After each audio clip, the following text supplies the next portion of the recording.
caring for our relatives, here's some resources. And as there are relatives, as there are colleagues or students with Wilfrid Laurier, here are some resources for you if and when something shall come up, okay? Agenda, the branding department with Wilfrid Laurier wants purple, so we're purple. So for those folks who need to see what's going on, 1, opening, 2, panelist introductions. And in the spirit of transparency, I've asked them to share who they are, who are their people, and who claims them, and possibly if they feel so inclined to share roles and responsibilities. I'll introduce myself. We'll talk about the purpose of why we're here. I have an opportunity to respond, Q&A, and a closing. I'm gonna put some stuff in the chat for people to think about as you enter into this space of Estamiar Minimchilks in my language, words for two-spirit and gender diverse. I really need folks to really consider the intent versus and impact of the questions you might have for myself or the other panelists, and some direction from Indigenous folks who encounter white folks. So I'm going to put those in our non-Indigenous folks, those resources in the chat so you can have access to those things and engage with those. So yeah, so as we are here, yeah, welcome folks. And I'm going to mute myself and create an opportunity for Laureen Blue Waters to open the space for us now. Thanks, Percy. So, Tansei, Kwekwe, Bonjour.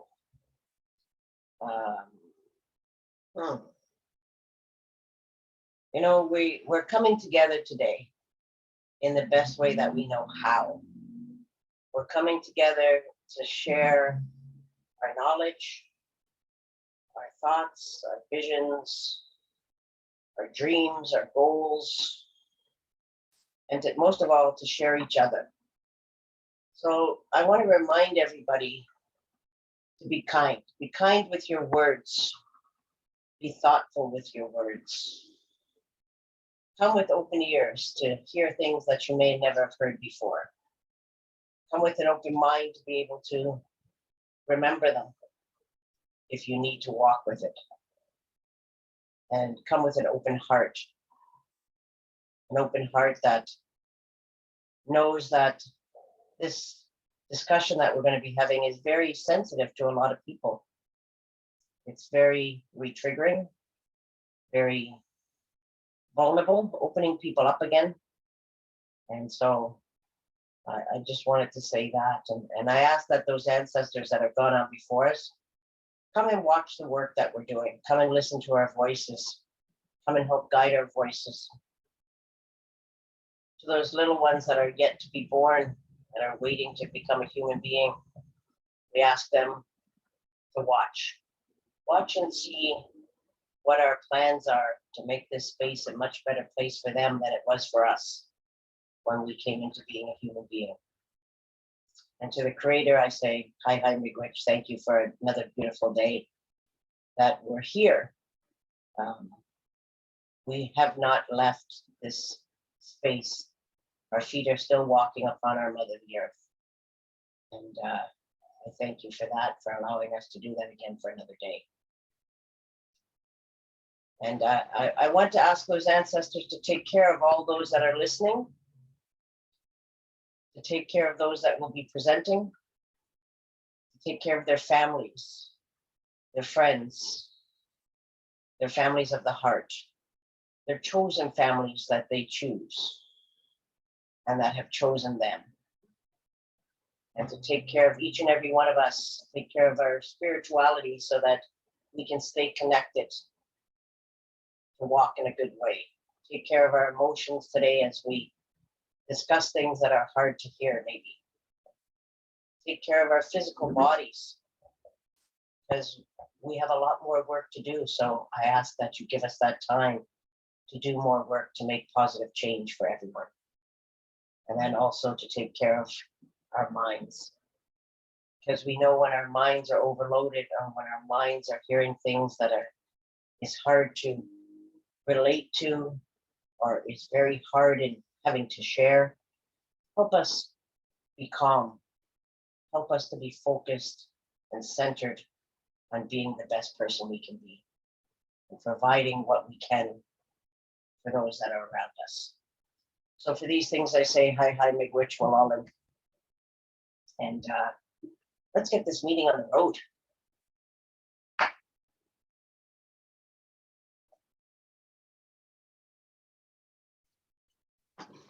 Lem. I totally forgot to put on the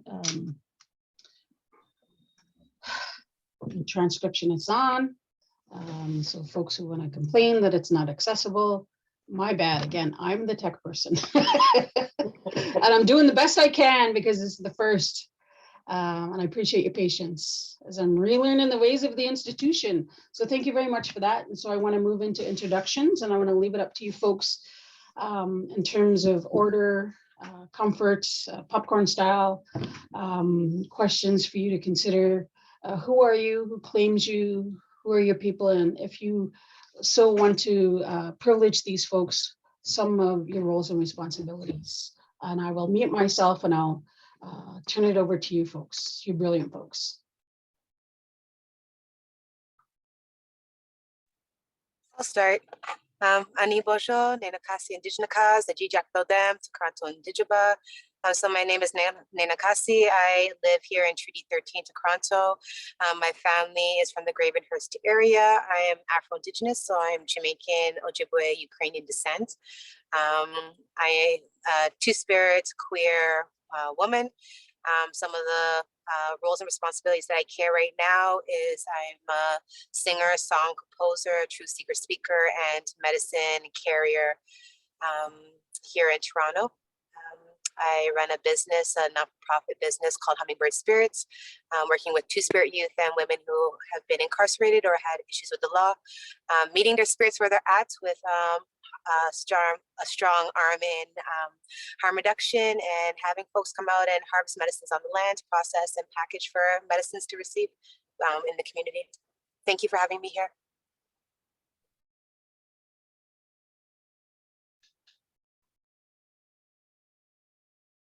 Go ahead, Gabe. Kwe kakina hada gwewino maskwa kweo kanipo with additional cousin mine gando them. Nishmani doak bibiko gishtan dao. Omamiwinini Anishnaabe aki and donji miskwachi wiskaigan aki nida and donjiba. Nishtana ashij shangswen ediso babonwe. Nishmani doak program University of Alberta Nedokshi. Nigichanda Mabinan. So hi everyone. My name is Gabe Calderon. My pronouns are they, them. If you've never heard of pronouns before, it's basically just a way for people to refer to you as in passing. So for someone who has they, them pronouns like me, you would just say, I heard a speaker today named Gabe and they talked about Orange Shirt Day. So it's just everybody's got in some way, shape or form, some kind of pronoun. So it's nothing new. We've been using them using different pronouns since like the 1800s. Anyways, that's a whole other rant for a whole other workshop. My community, I am Omamiwinini, which means the people of the big river. Early French European settlers called us Algonquins or Algonquins, but we are Omamiwinini Anishnaabe people. I'm also Miqma or Ilnu, and I'm also mixed white, and I claim, and those communities claim me back as Scottish and as French Canadian, so I do have ties to the McGregor clan in Scotland. If I were to go to Scotland right now, there would be some castles, you know, that my family might have owned and things like that. So, I think it's important to claim all those different aspects of ourselves, and the privilege also that comes with those of us, particularly those of us who are mixed white, who can claim ancestry very far back versus those of us who are mixed with other things besides white, where those genealogical records are non-existent, right? So I do want to be accountable for that. I am also two-spirit in my language, Nishmanidowak or Ayakweo or Ichkweo, as like a transmasculine, gender fluid human being. And I work in, I'm a two-spirit coordinator. So I do two-spirit programming, and I'm also a storyteller as like an author and a poet, and an educator. So that's who I am. Miigwech.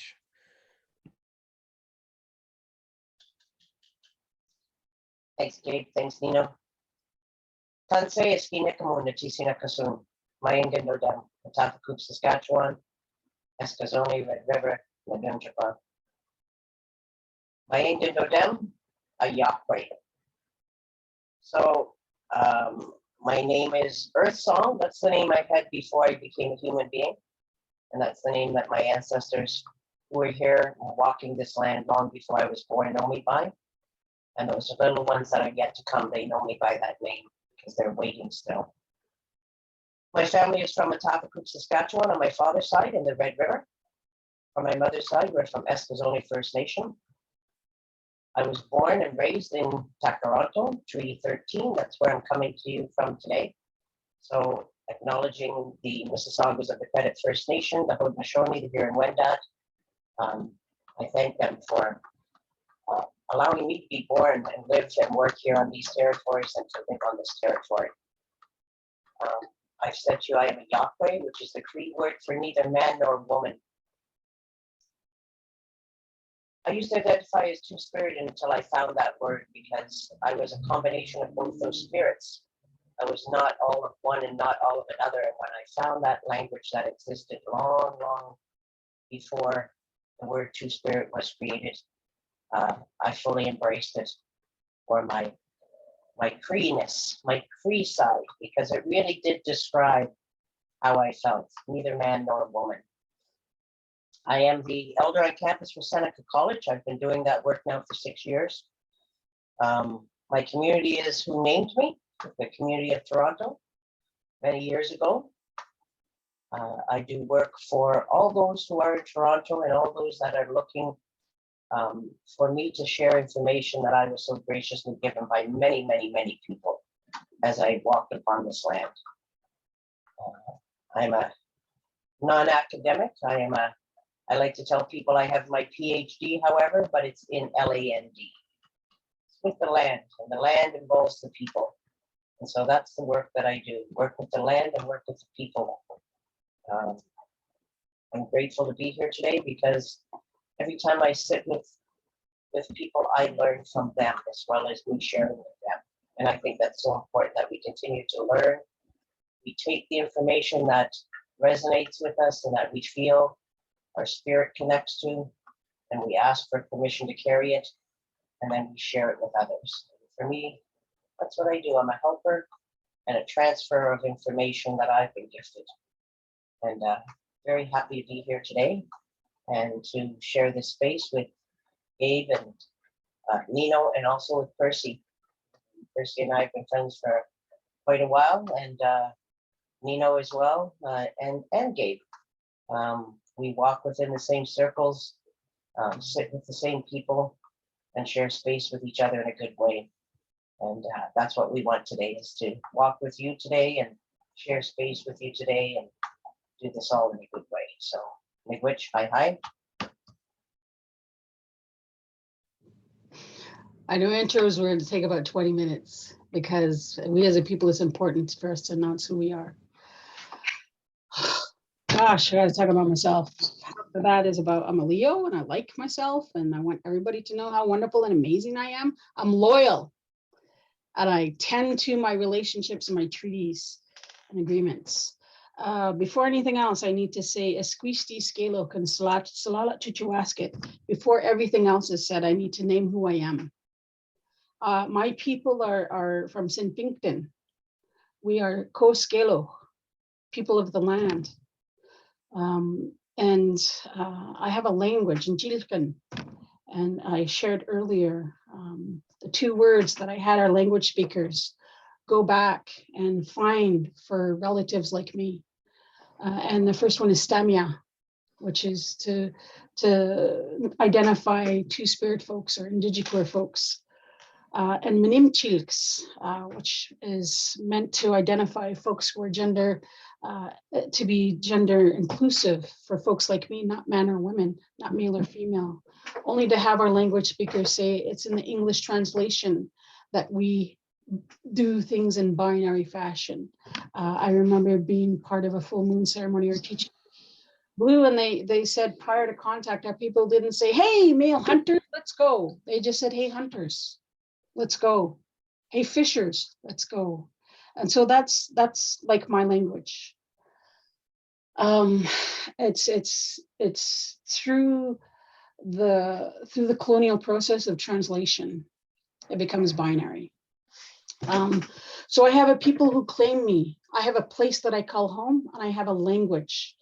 And Chak and Ko Skelo, and I am Indigenous. Under the Indian Act, I'm a full registered member of Penticton Indian Band. And the importance of the way in which we introduced ourselves is to minimize to really center Indigenous knowledges and peoples, and to really, if you don't have a place or people, then go look for it. Go look for yourself. And I recognize as Indigenous people, it's much harder. But we're in the era, and we're an institution where we have race shifters and pretend Indians. So in the spirit of accountability and transparency, that's one of the reasons why we introduce ourselves in that way. Okay. And I happen to be one of those academics. I am an academic. I didn't come by it easy. I was functionally illiterate until October 2000, and then was given the tools to be able to go through my academic, engage in the academic industrial complex. Prior to my formalized training of social justice education through OISE UT, or University of Toronto OISE, and Women and Gender Studies, I was a helper. I'm now formally trained social worker. I've been one for 35 years. And I worked a lot of places and spaces. I'm a community-based researcher. I wanted to forward the initiatives of for us, by us, versus the academic industrial complex taking and watering down and creating something new that wasn't originally shared or gifted to you actually by Indigenous people in the land.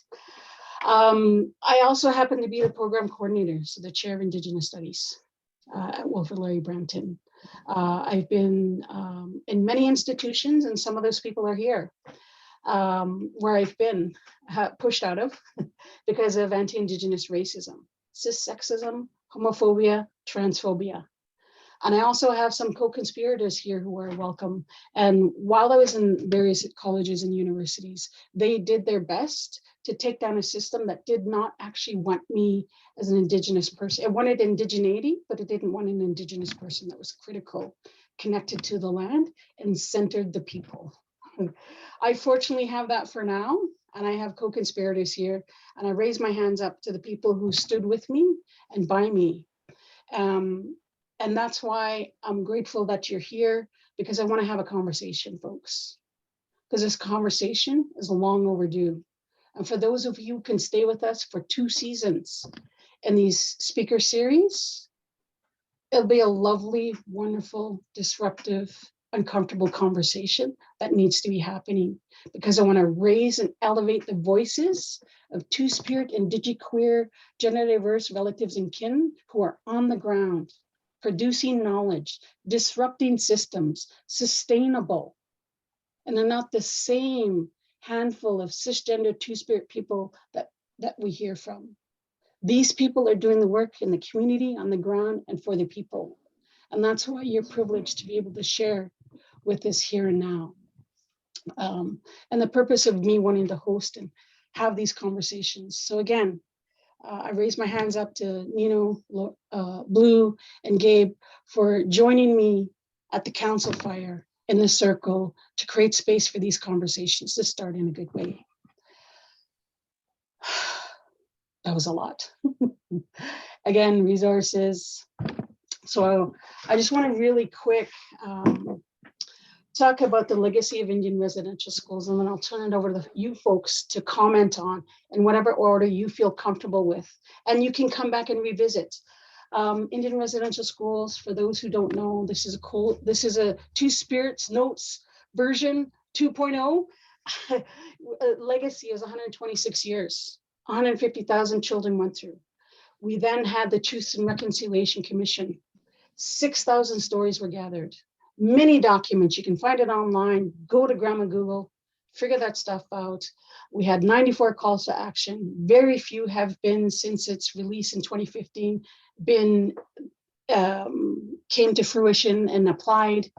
Then people were talking about the harms in these spaces and places. And one of those is our relative, Phyllis Webster, beautiful person, and talked about one of the ways in which wanted to bring attention to the harm and the reasons why the panelists are wearing orange. And I hope if people can do a thumbs up or some kind of like the three right bracket heart in the chat, let's see that all. I want to see that 69 times from people in the chat that you're wearing your orange shirt. Gave birth to Orange Shirt Day. And the experiences of Phyllis Webster of having to go to residential school and the harms at the hands of those in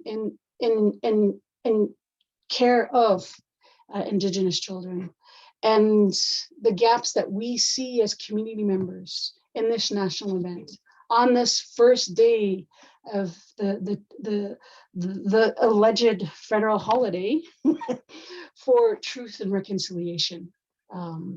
So folks, that little tidbit, I want to know your responses to the residential school, to the TRC, to Orange Shirt, and why us as Two-Spirit, Indiqueer, gender diverse folks. What do we want to leave with our relatives who are joining us in this conversation? I'll turn it over to you folks. You know, Gabe and Blue.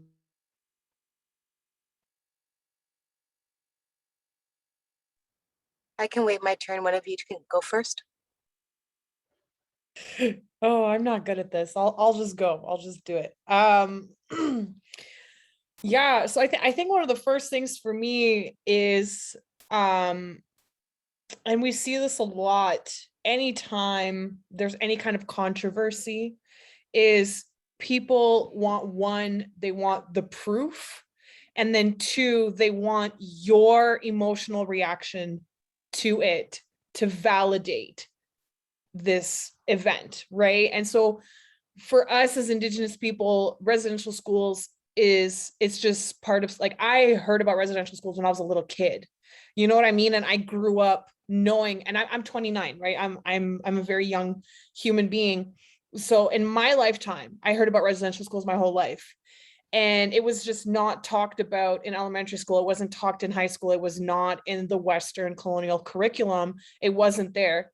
But when I went to university and I started taking Indigenous studies classes, that was like my real exposure to non-Indigenous students' ignorance and the harm and the violence that came with that, of hearing non-Indigenous classmates be like, well, that didn't actually happen. That's not, like, it couldn't have been true. It couldn't have been that bad. And then me having to then prove to them and then also show them my grief and show my anger and show my pain for this to be valid. And we don't owe that to the world. We don't owe anyone anything. We don't owe you proof. We don't owe you our pain. Like, these things are facts. At this point, like Percy mentioned, the thousands and thousands and thousands of stories, these things are facts, they are valid. And we should be allowed to react in whatever way we feel we need to react, right? Some people today, like some Indigenous people today, they're not doing anything. You know, they're not wearing orange shirts. They're not talking about residential schools. They're just living out their lives, and they should be empowered to do that, right? Because for some people, having this day and having this big focus on this day, it's just too painful for them. You know, like I think about my family members. There are some who have survived residential schools who are huge advocates, you know, and they're doing a lot to raise awareness. And then there's others, they're not talking about it. They're not doing anything about it. And I respect both of them, because as someone who is solely an intergenerational survivor, I can't speak to those people who actually have that lived experience. So I think that's a really big thing that we got to talk about is the fact that people want to hear all about the trauma and the pain when there's literally documentaries, there's people who have written memoir. You can read that, you can find that, but they expect that from all of us. And then also people are not even talking about the erasure of 2SLGBTQ people from residential schools completely. Like it's not even being a discussion in just broader society. People are not talking about the fact that we've recognized transgender folks for thousands of years. The fact that we had bush medicines that mimicked estrogen, that mimicked testosterone, that we had people who are physically shapeshifting, physically transitioning long before Western science got onto hormone therapy and surgeries. We had those concepts of transitioning hundreds of years ago. We had surgeries, we had medical advancements that were very seriously delayed by colonialism. And we also had intersex people, and we still like, my favorite fun fact of all time that I like dropping at parties is, did you know that there are more intersex people alive than there are natural redheads? And every single person has seen a natural redheaded person. And the reality is there's more intersex people than natural redheads on the planet right now. And they're not, and Western science will say that intersex people are a medical anomaly. They need to be given hormones. They need to go, something is wrong with them, but it's actually the binary system that's wrong. We never had, you know, like Blue, who's, you know, and like, again, people need to realize how much work Blue has done for the Two-Spirit community, but Blue is one of my personal elders, and Blue is one of the people who's taught me that like we didn't have this binary. We didn't have this men and women. That was really a Western concept. So for all the transgender babies, for all the intersex babies that were stolen by RCMP officers and brought to residential schools, a lot of those kids that they couldn't fit into the female side of the class and the male side of the classroom, they murdered those kids. You know, they couldn't make them fit into boy or girl classrooms. And so they outright just murdered them right then and there. And we're not even talking about that, about how some of those mass grave sites are Two-Spirit babies, you know? And so, and it's just, so there's an expectation from society, right? This emotional, like, expectation, this proof expectation. That's one thing I really want us to think about, that society expects from us. And then the other thing is the complete erasure of Two-Spirit children from the whole movement of residential school awareness. Wow. That's awesome, Gabe. I'll go next, I guess, Dino, and then we'll let you follow in while you prepare yourself there. I love to hear our younger ones speak. And I say our younger ones because he was less than half of my age. And I just love to hear them really knowing the truths and have been exposed to the truths, and that really warms my heart. Some of you may have heard me talk before, some of you may not.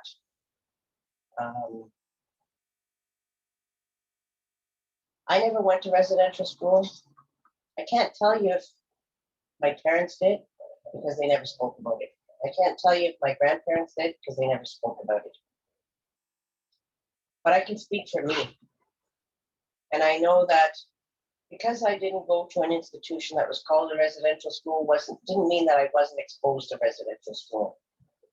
In the way that my grandmother had to choose to send me to another family's home because the CAS system did not recognize kinship. The Cree word, Ochrym, right? Our kinship that we have. Now, I was raised by my grandmother. From the time I was born, she was present when I was born in the hospital, and she took me home at 7 days old and kept me with her because my parents were young and incapable of raising 2 children because my brother had already been born 2 years before that. And so she wanted to make sure that we had the most opportunities available because I know she didn't have opportunities available. And so her and my grandfather decided to take 2 children and raise them. And at 4, my grandfather passed away from lung cancer, from being in the war, giving his life to a country that basically deserted him and sent him home sick. And he passed away when I was 4 years old. So from the time I was 4, my grandparents tried to register me in school. And that was the first step to being in a different type of residential school, which was the school system. Because they didn't have papers, they didn't have signed documents that said they were responsible for me. So at that point, I became on the watch list, like all those who had been taken away to residential school. They watched, and then they came for us. And so from that point, right up until I was 10 years old, they were knocking at the door and they were asking, where are the papers, where are the papers, where are the papers? And they wouldn't listen to the answer, which was Ochrym, kinship. We have kinship of my grandchild. And they never called me my granddaughter, they said my grandchild, because I was a child and there was no gender expressed and taught about when I was young. You were who you were, and that was it. You chose to play with guns, you played with toy guns. If you chose to play with dolls, you played with dolls. You chose to go out and learn everything about the land, that's what you did. And so they were not going to give in to that system for as long as they could. And at 10 years old, they said, that's it. We've waited all this time. You need to turn this child over to us. At that point, my brother had left and gone to British Columbia to live with my father, because that's what he wanted to do. And so he was put on a train at 10 years old while I was 8, and took that train trip out to British Columbia and was being raised with my father. But at 10, my grandmother went down the street and talked to a white family because she knew that they would be accepted. And one of them was from Newfoundland and one of them was from Nova Scotia. And so having ties to Nova Scotia through Escazone, she asked them, will you take care of my grandchild, because they're going to come and take them away, and they're going to take them far away and I'll never get to see them again, because I know that's what happens. And so they agreed. So I went to live with them. And so again, much like my relatives and your relatives, I had to go and relearn another way of living. I had to become a Catholic because they were Catholics. So my culture was not talked about while I was there. My identity was not talked about while I was there. Oh yeah, they referred to me as, this is our little Indian child. And, you know, was it done in with malintent? I don't think so, because they were ignorant to the fact that words really have strong, powerful meanings. But they wanted people to know who I was. And from that point, my identity was removed, much like it was for all those who did attend residential school. My culture was removed, like those that attended residential school. My work and my understanding of what it means to be a good human being was removed. And I grew up with that. But I always knew who I was, and I never lost that. And I always knew that I would return to who I was when the time was right. And I've been working with people ever since then who had their identities removed from them, their languages removed, their histories, their stories removed, because I knew I was going to be a helper. Because that's what I was told my whole time growing up. You'll be a helper and you'll have a hard life. You'll have a hard life because when you're a helper, every time you help somebody, you give a part of yourself. So I don't think you'll be old, is what I was told. You'll never grow really old because every time you help someone, it takes from you. And I knew those things. I knew that every time I do a ceremony, it takes a little bit of me because I give that so that others can be well. And I was fully conscious, aware of that, and I still am today. And I wouldn't trade it for anything. I got to sit with a residential school survivor while she went to have to prove who she was and what she experienced. And I'm going to say her name, Geraldine Cameron Bach. And I say ba at the end because I live in Anishinaabe territory, and that signifies that that person is passed on into the spirit world. And I went while she had her psychological assessment, and it was one of the hardest days of my life.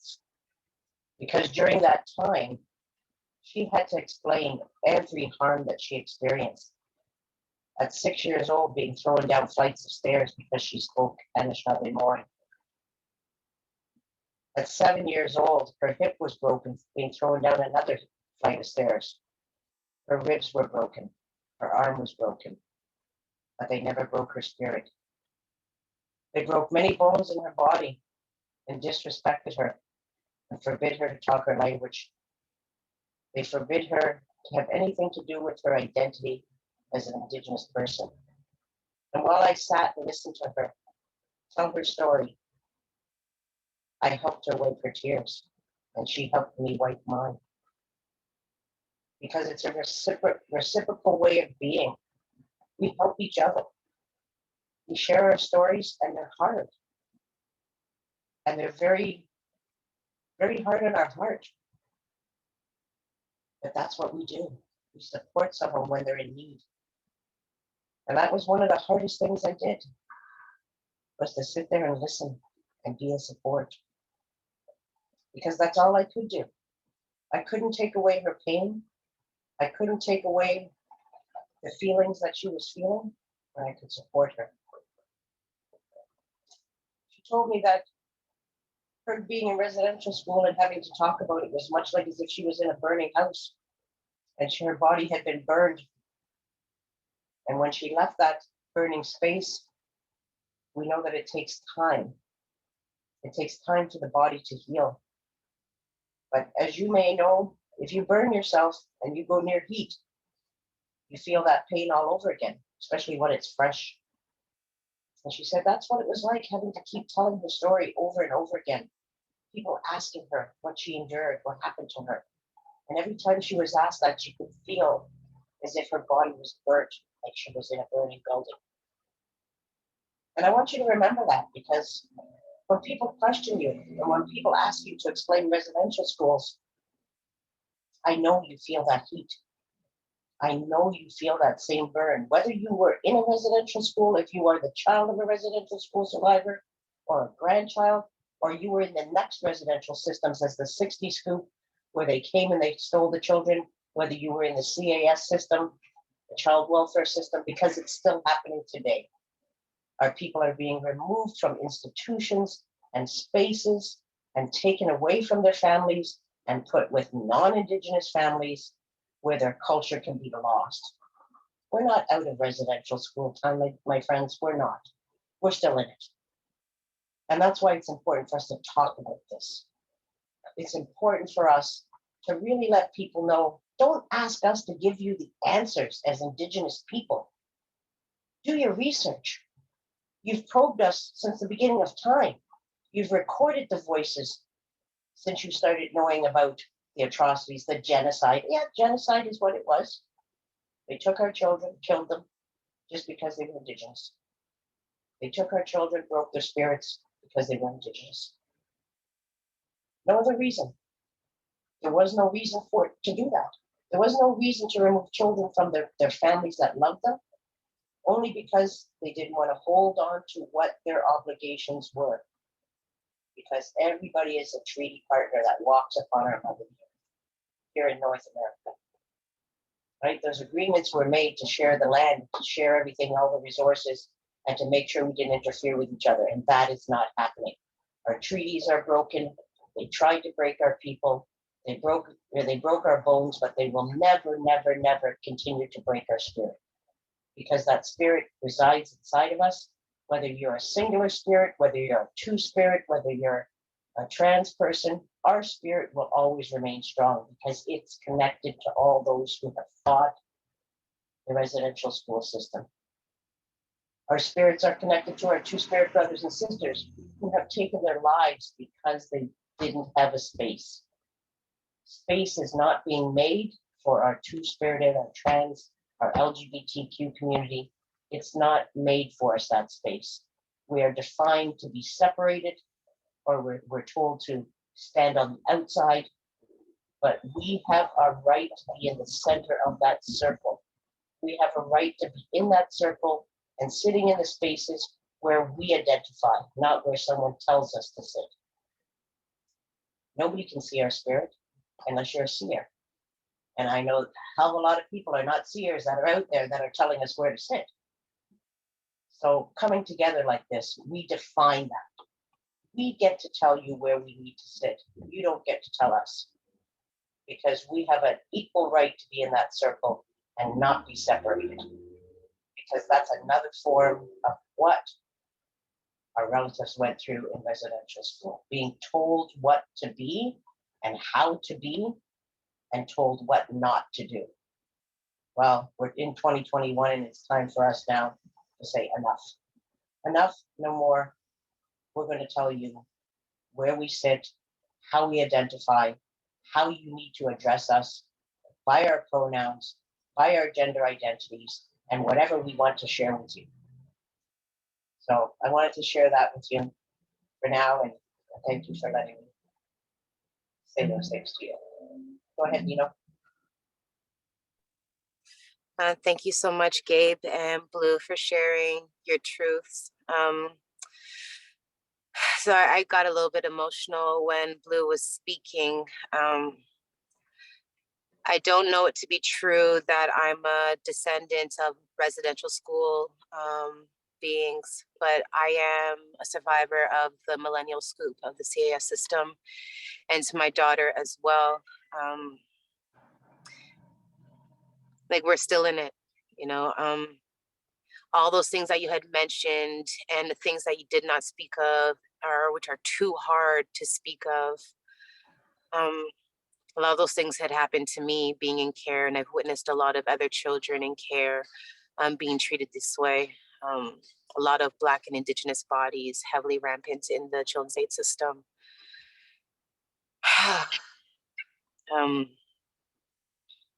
Sorry. You know, I was erased from both my Black and my Indigenous culture.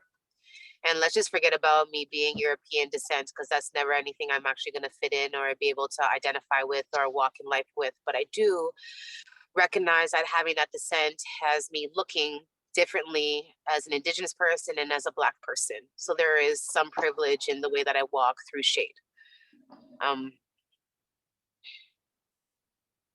My heart absolutely breaks because our communities across Turtle Islands, not just in Canada, across Turtle Islands, and Indigenous people as in general, will never really be able to fully return to where we once were, because so much of that is lost. So a lot of who we are as people is readaptation. Like, we take bits and pieces of what we know to be true and what our spirits know to be true, and we place that within ourselves, hoping for the best, wishing for the best, you know, that our spirits will be met where they're at, that people will acknowledge us as beings, and less so what box we could check off.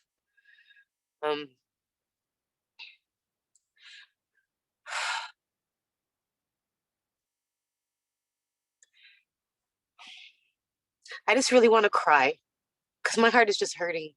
I'm a strong empath, and I don't have to experience something to know pain or to feel somebody else's pain to morally know that something is wrong. And as a person with mixed identities, I'm often having that struggle within myself to understand that there's part of me that sits at a table, and then there's parts of me that are allies. So when I'm dealing with Indigenous, when I'm dealing with Indigenous trauma, and my spirit needs to really heal from that, I can't always, because that Black part of myself or that European part of myself has to defend and support. And even being two-spirit, what that support looks like is so vast, but a lot of that gets erased because of how I'm presenting as female or femme or even Black presenting. That erasure of that role and responsibility of that two-spirit identity, it gets taken away a lot.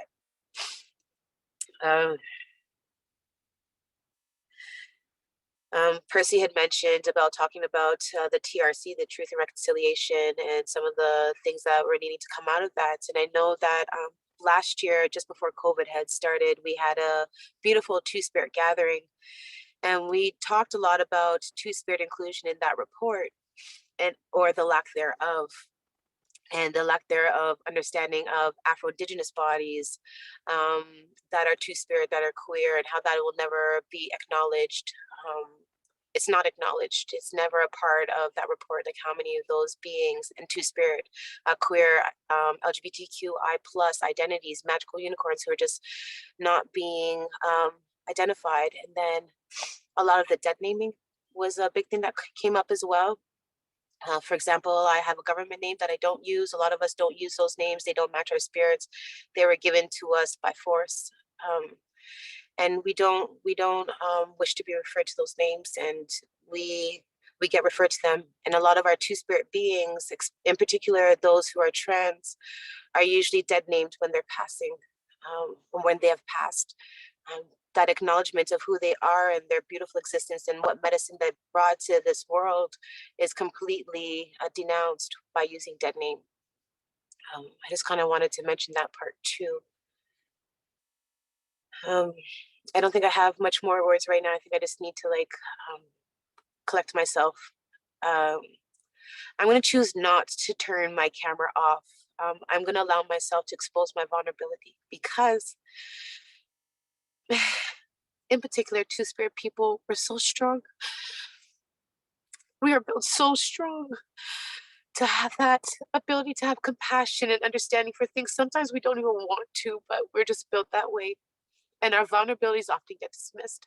Our pain often gets dismissed because our strengths are so, they're prominent, like they're so bold, they're out there, and people tend to forget.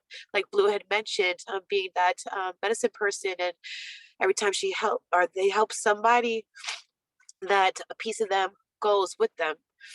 And that's Two-Spirit people in general. And I think part of my role as Nenookaasi, the hummingbird, the messenger, is that to deliver those, all of those things, all parts of it. I'm a truth seeker speaker, so part of my truth is showing this vulnerability because we hide it, we mask it, we pretend like we're okay, and when we go home, we completely fall apart. Our mental health falls apart.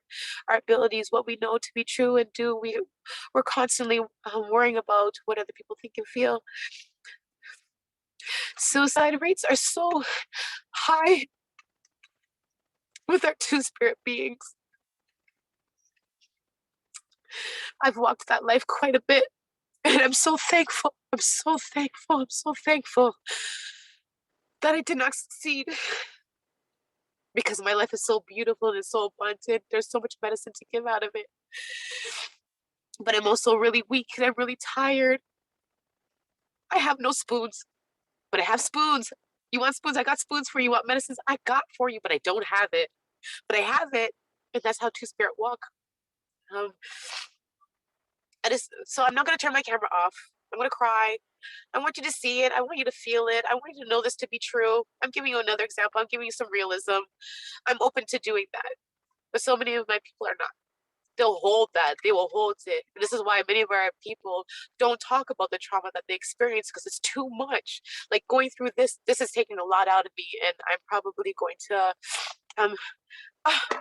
I have some Two-Spirit folks right here checking up on me because they see me crying. I am. I'm actually live doing a panel right now. Oh, I'm so sorry. We didn't mean to interrupt. No. Yeah. So we're just talking about Two-Spirit identity and inclusion. We got Blue and Gabe and Percy. And these are some of my friends here in Toronto, our Two-Spirit community. Yeah. Krista and Tony. Yeah, so they just stopped by to see that I'm okay. Thank you. I appreciate. See, we're always checking up on each other, right? I've just been speaking about that. I love you so much. Yes. I'll see you. Mama. Like, look at that. Like, Two-Spirit folks are everywhere. We're everywhere, and we're always delivering. We know when to show up for each other, and that's what we do. Okay, so I'm not crying anymore. Like, that was such good medicine. I really needed that. examples of like real life and why we're so important and why we're so connected. Like we just know each other when we see each other. I'm gonna leave this for now while I'm feeling good. Let's move this forward, and I appreciate you all so much. So I want to interject. This is a space for two-spirit people. I get that people want to share resources in the chat. It's been attended to, and if you want to have a conversation about that, you need to have it offline.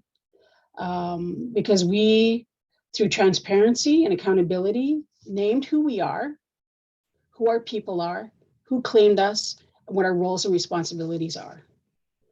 This is not a discussion about whether people believe whether or not that person is a race shifter or pretend Indian. This is not the time or space, folks. Don't let that hijack. Again, two-spirit Indiqueer folks, okay? I'm commenting what's happening in the chat and how people have tried to attend to it.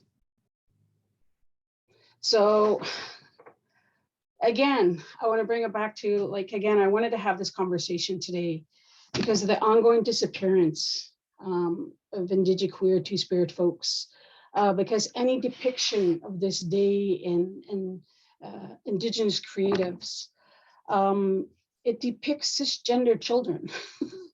And I've already shared of the thousands of stories that were shared and two-spirit people, and it's not even gender diverse people, two-spirit people got half a page in volume 5, page 149 of the TRC. I've shared it on my socials and you'll be able to find it there.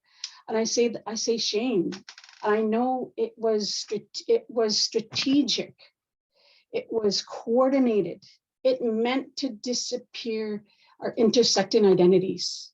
First, with the birth of the Indian Act, an act that did not get consultation or consensus from the many different nations and peoples, our relatives from the north, right, about it. And with that heteropatriarchy and white supremacy gave us binary languages. It usurped many nations, matriarchies, matriarchal systems into patriarchies, meaning if we break it down, male, right? Because these are the worldviews of the people who came here, and they did not value who two-spirit people were, or Indiqueer people, or gender diverse. And for folks who have no idea what that means, I just want to share a little tidbit of what information I know about what it means to be two-spirit. It came from ceremony. And it came from the 3rd annual International Two-Spirit Gathering held on the prairies, specifically in Manitoba. And it was by Dr. Myra Laramie. And if anyone else does not appropriately cite that they were the person who gave birth to that, then they are not doing the proper citation, because this is an institutional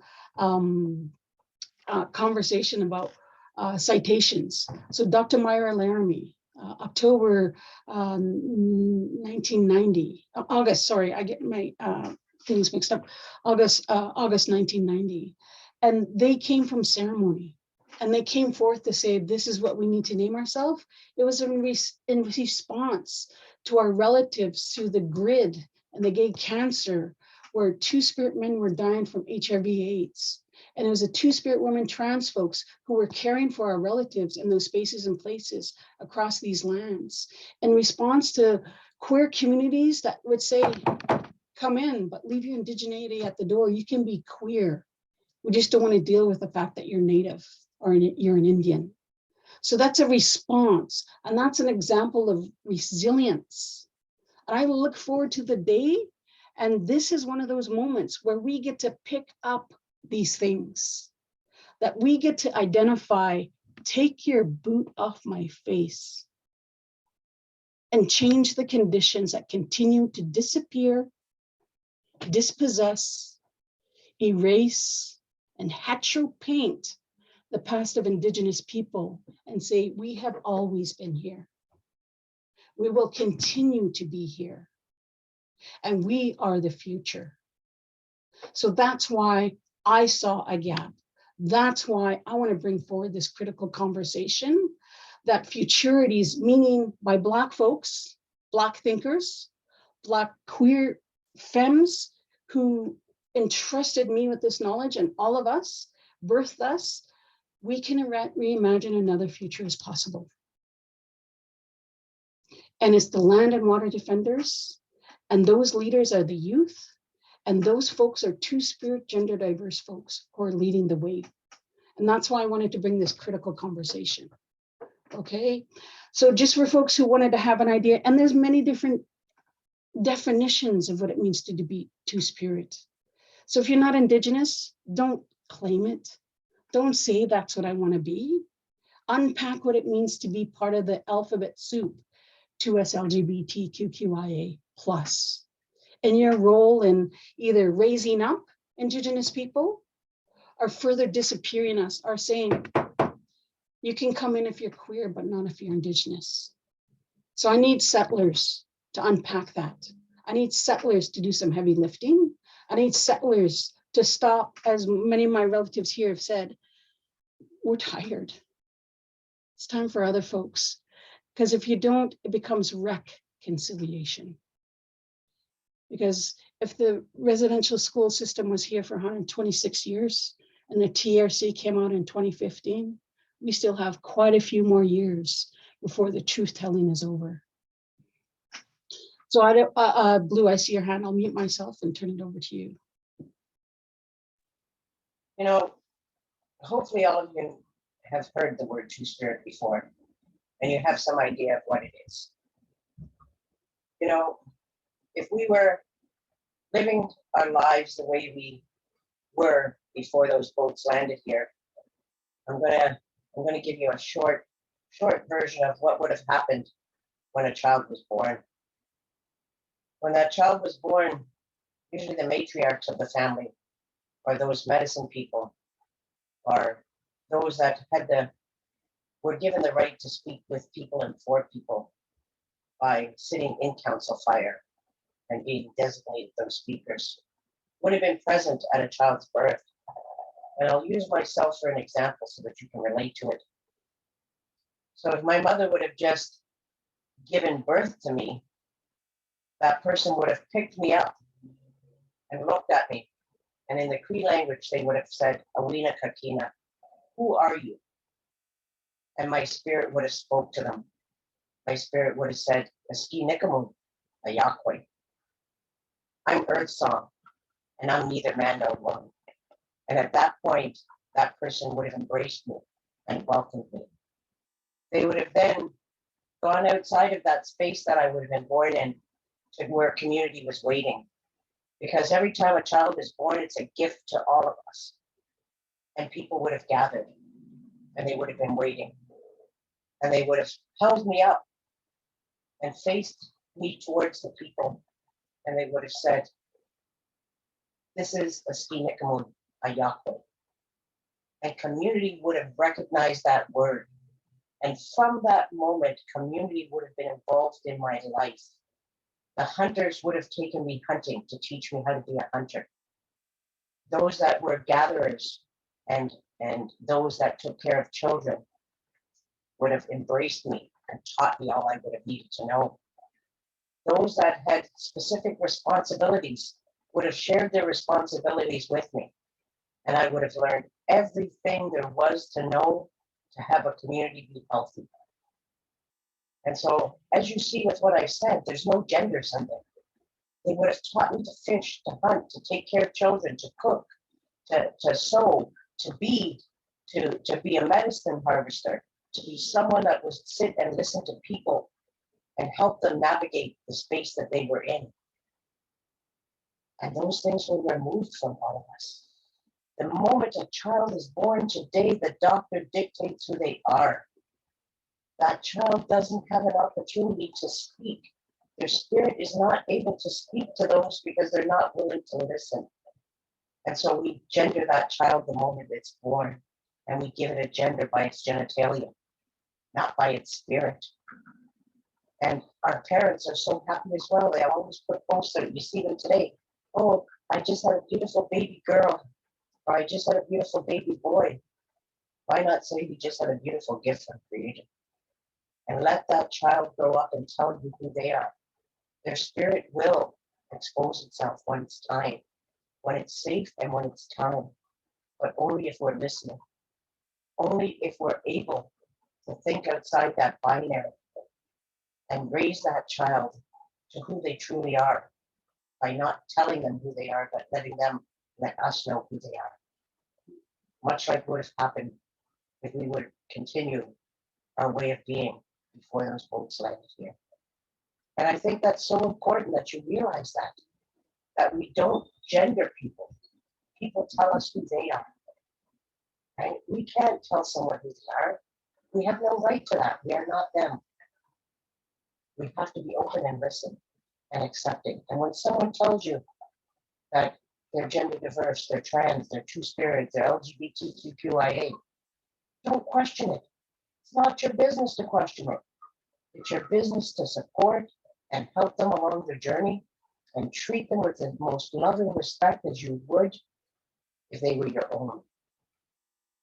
I wanted to share that with you because I think it's very important that we know that, we don't wake up in the morning and go, oh, I'm going to be two-spirit today, or I'm going to be queer today, or I'm going to be gay today, because my life will be so much fun. It won't be, because you'll be walking into those doors that are being slammed in your face.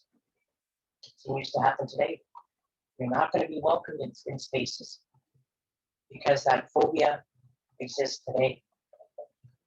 And it's a hard way to walk. Being exposed to all the responsibilities in the community and taking that responsibility and walking with it.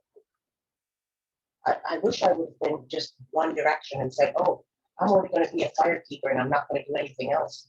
I'm only going to be a water keeper and I'm not going to do anything else. But that's not who I am. My spirit tells me that I must do everything I can to support others in community. That's who I was born as, and that's who I'll always be.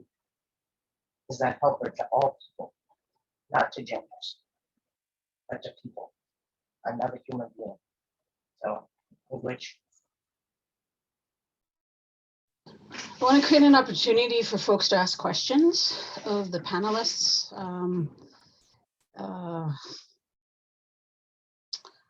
I think what was shared hopefully impacts the way people engage with Indigenous folks, Indigenous communities, and can honor and celebrate two-spirit, Indiqueer, gender diverse folks in the institution as learners in terms of placements, as decision makers in institutions, whether the academic industrial complex or the nonprofit industrial complex, or community members, that you have felt heard, you have felt seen, you're validated. And if not, my two QT BIPOC folks in attendance here, I see you, I value you, you are loved. In this moment, I see you, you're valued, and you're loved. So again, would like to open it up for questions. Folks, please ask questions. Now's the time.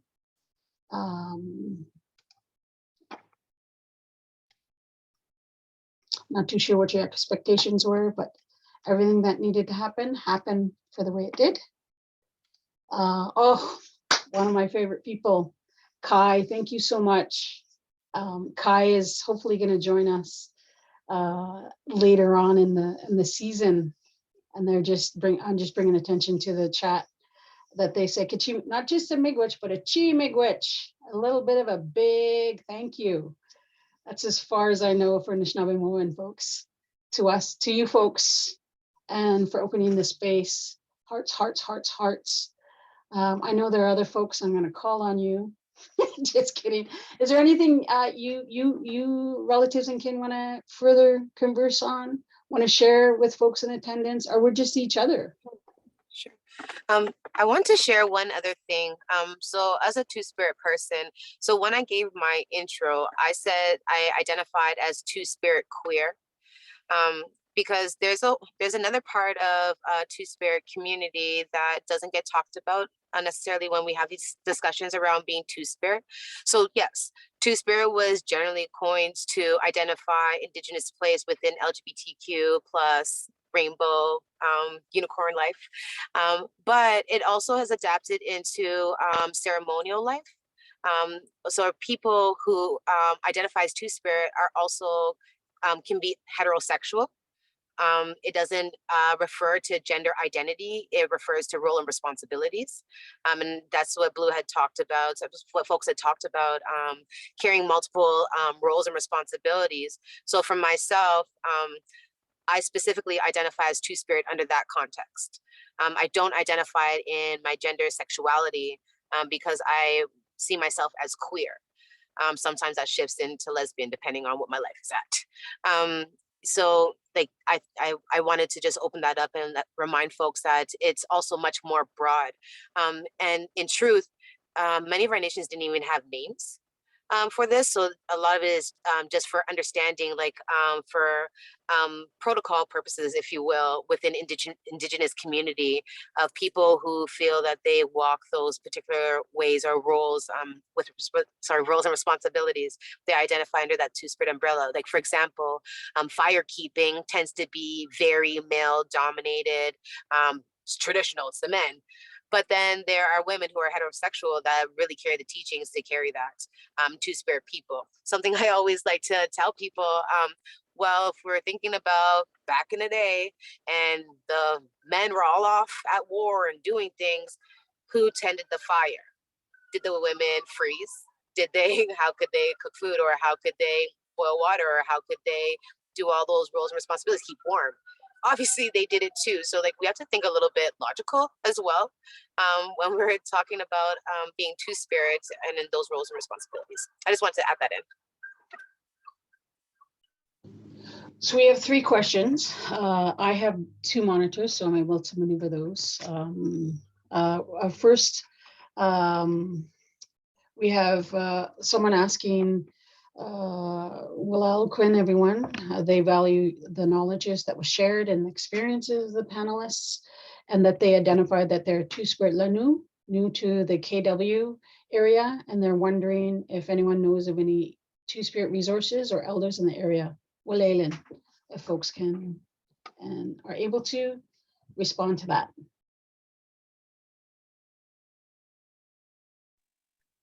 What is KW? I think Kitchener Waterloo. it's Kitchener Waterloo.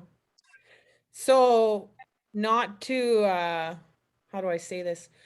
If you email me a Google Drive link, I will unleash my two-spirit library onto you. And I'm talking literally dozens of YouTube videos, dozens of books, PDFs. I have not everything. I think Auntie Albert McLeod is the like official two-spirit librarian. I don't have everything that he has, but I do have a lot. And that's usually one of the first things people tell me is like, where are the two-spirit resources? I can't find them. And that goes into what I wanted to talk about, and the fact that you can find YouTube videos from French people from France trying to tell people what two-spirit is. And that is one of the biggest appropriations and like bastardization of our culture that is happening right now, is non-two-spirit people trying to define us for non-two-spirit people to understand us. And honestly, I have people who come to my 2-hour two-spirit workshops, and at the end of 2 hours, they're like, I don't understand what two-spirit means. And I'm like, that's okay, because we live in a society that cares more about comprehension than it cares about compassion. And that's what I need y'all to leave with today, that compassion is much more important and vital than comprehension. You don't need to understand us. You don't need to understand two-spirit, because two-spirit will never be singularly defined. Every single Indigenous human being that says two-spirit, I feel a connection to it, it is for me, redefines two-spirit for themselves in a completely new way than the person next to them. Which is why, as non-two-spirit people, you have no business going around saying, I know what two-spirit is because I took a 45-minute break out of my day today to listen to 4 people talk about what it means to them. So I totally understand it now. As a two-spirit person who's been identifying this way for over 15 years, who's spoken to over dozens of two-spirit elders, who has traveled this, who's been privileged enough to travel this entire continent, listening to two-spirit stories, creation stories, songs, and teachings, I still don't feel like I fully understand what two-spirit is to me, to myself, to my identity, to my community. So how can you, as someone who's not even in our community, say you understand it, right?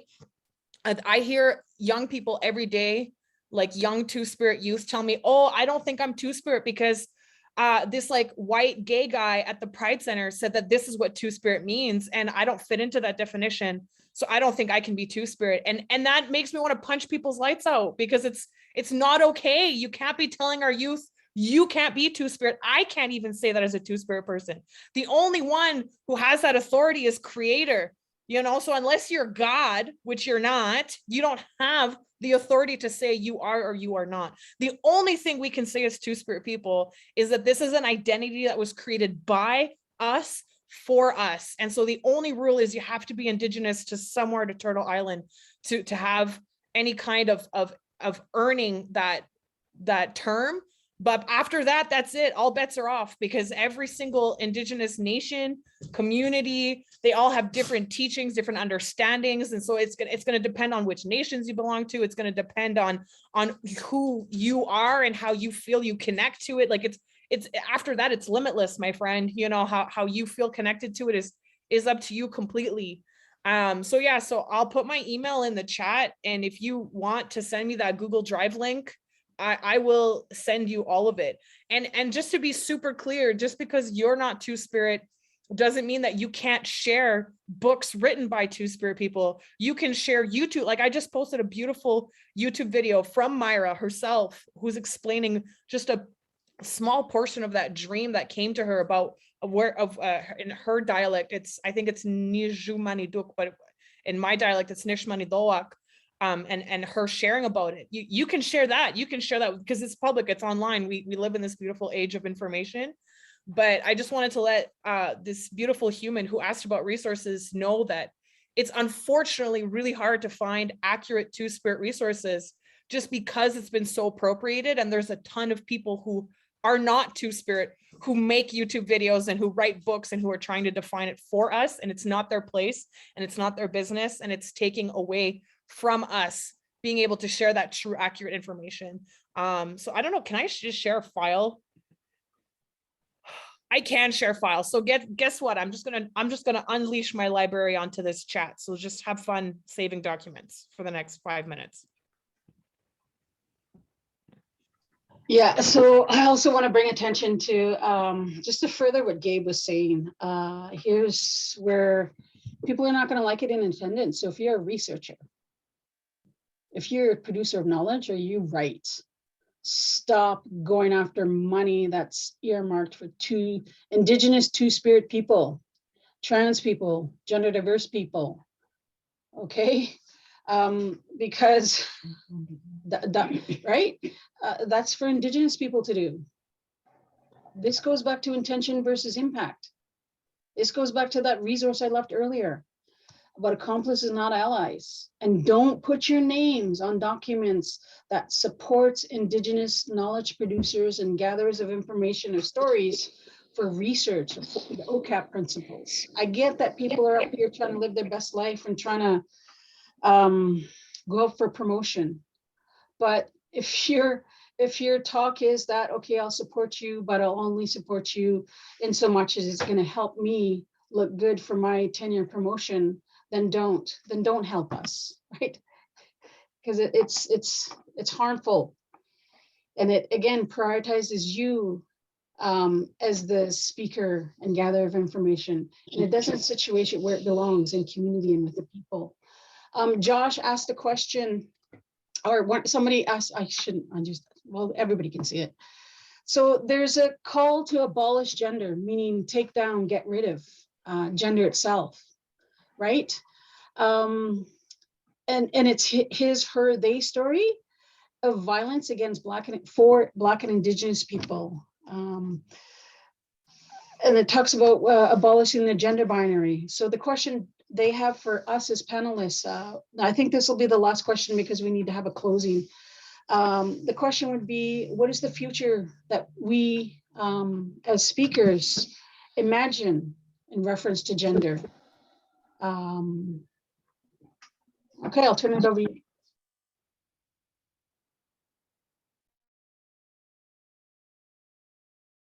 sorry, for me, I can't give you an answer to that because I can't speak for everyone. Right? You're asking us to set a precedent, to have people use our names and us for saying, well, Blue said this and Percy said that and Gabe said that and Nino said this. You know what? It's not our place, as I said, to dictate who is what and how someone should be. Our purpose is to be the best human being we can be and to follow those 7 teachings that we were given about how to live a good life.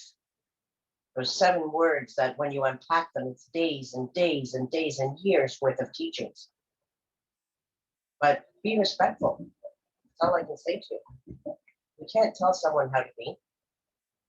Be respectful to who they tell you they are. And be you.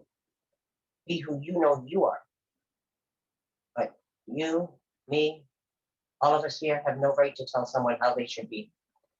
And so if someone wants to follow the binary, they'll follow the binary. All my talking and reasoning and explaining and teachings are not going to change someone's mind if their mind doesn't want to be changed. And they're only going to accept what they want to accept.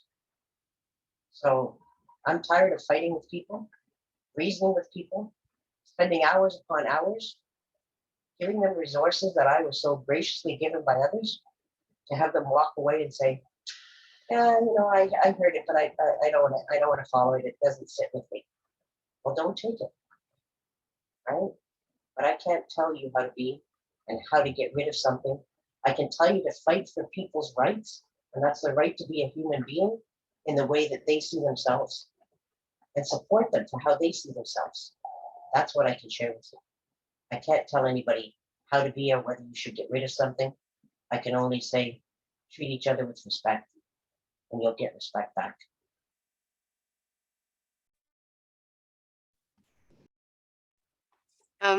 For myself, I was thinking like pretty much the same thing.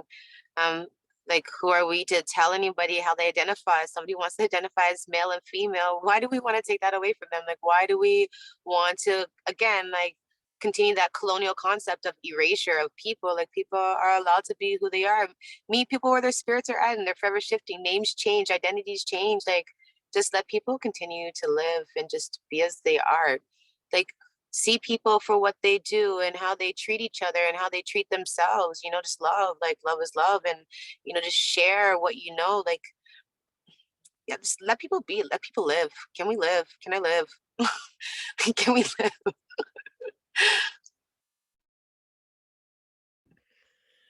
So for me, as when it comes to the queer community, what I am seeing is every single day, new identities are being brought forward. And that's a beautiful thing because new identities create a sense of belonging.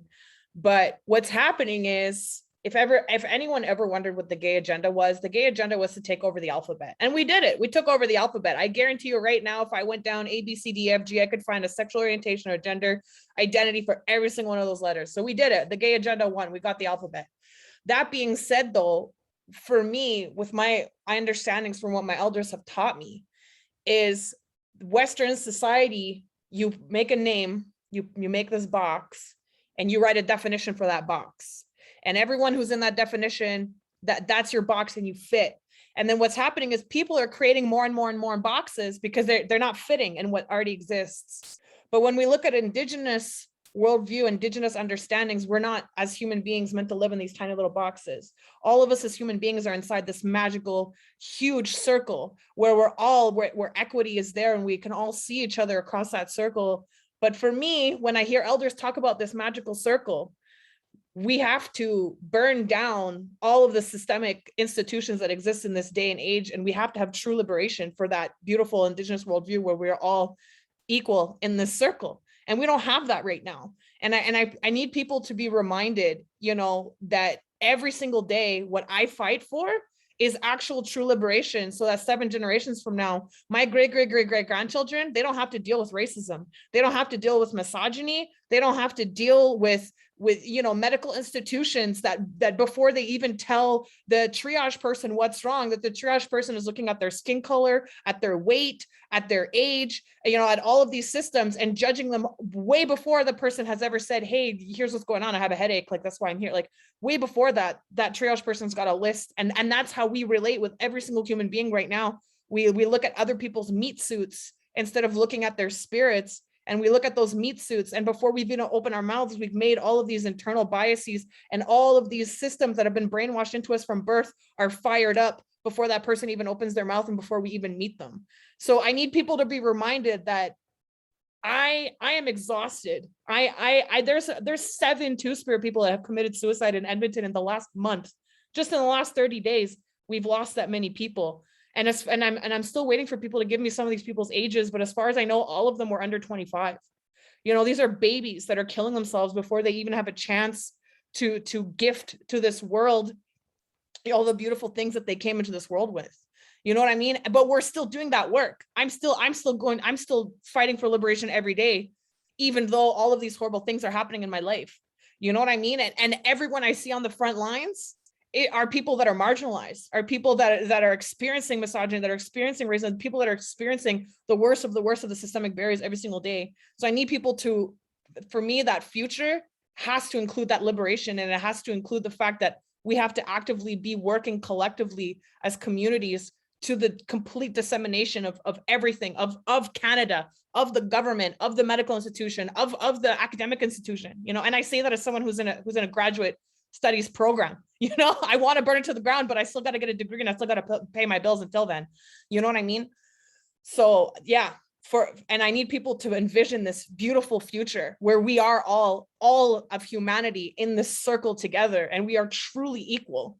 And all of the steps that have to happen and for us to happen, all of the steps that have to happen in order for us to get there, you know. And in the meantime, that might need inventing another box so you fit in the LGBT, and that's okay. But as long as you remember the long-term goal, and it's that beautiful circle, and it's the Indigenous worldview, and it's all of us being equal. I recognize that we have a few more questions. I want to give people an opportunity, but I also want to respect people's time. I recognize people are doing what they need to do for themselves. People might be responsible for little people, four-legged relatives, older folks, and communal housing, intergenerational housing, and you're doing what you need to do to take care of yourself. But I want to respect your time. We have about 6 minutes. So yeah, so I want to create an opportunity. I know there's another question related to ceremony. Gonna have to let that sit there. I want to kind of close off questions, and I want to move on to the next slide.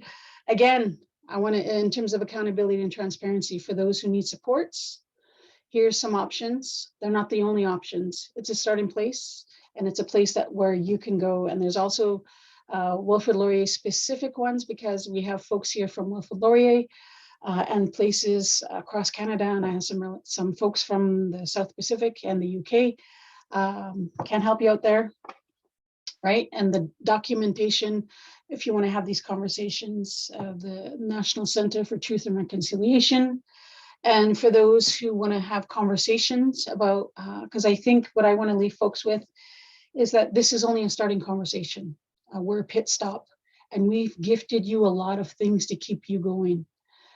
To stop erasing the experiences of Two-Spirit, Indiqueer, gender diverse relatives and kin in relation to the national conversation around the missing and murdered through Phyllis Webstad, through the Truth and Reconciliation Commission, and through now the Millennial Scoop.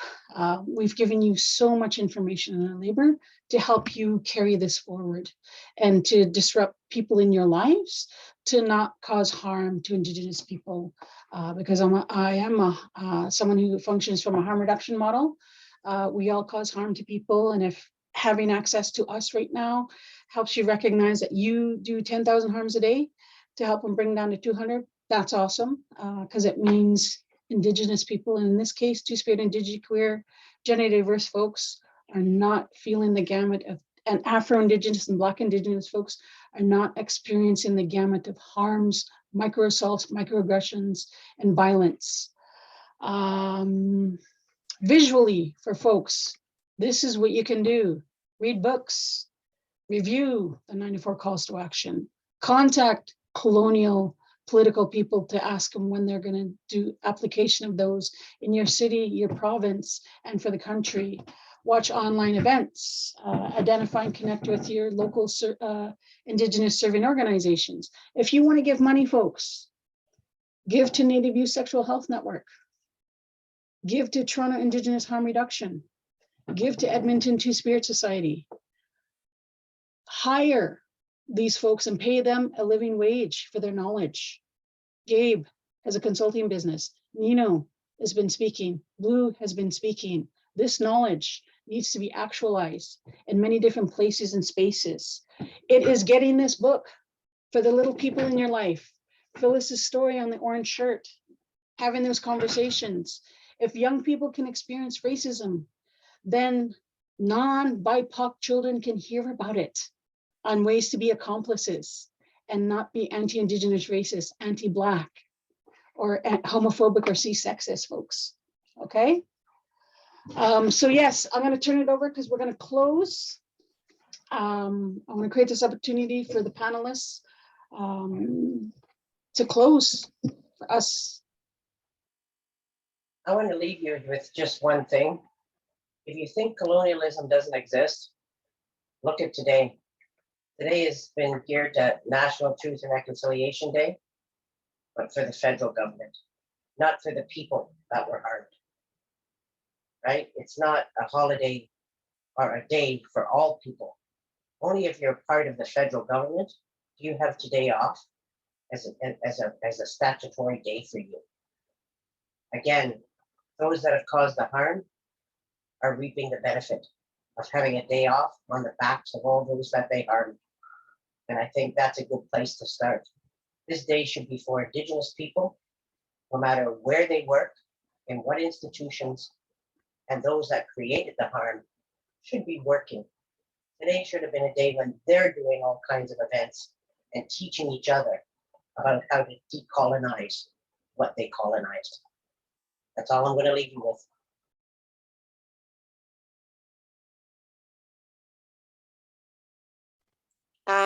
So I wanted to close off with a song that came to me this year at the 34th International Two-Spirit Gathering in Alberta.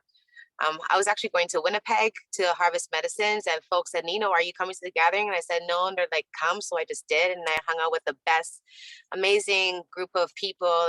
So the song is called Two-Spirit Medicine, and it's a callback song. I'll say one part and you can learn it and sing it with me where you're at.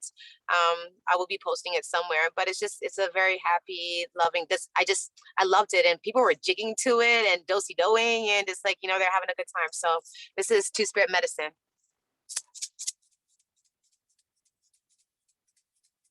Where, where, where, where, where, where, where, where, where, where, where, where, where, where, where,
Yeah, so I hope y'all felt that. Like people were dancing and having fun and getting silly. It was just so good. Yeah. So Okay. that. Limb Lamp folks, please again come back. I know it's a quick turnaround, October 4th, the National Awareness Day for Missing and Murdered Indigenous Women. 2S folks, heavy topic, but vital and important conversations. Take care, folks. See you next time. And Limb Lamp, let's have some kind of emoji, something in the chat for our speakers. Bamampe.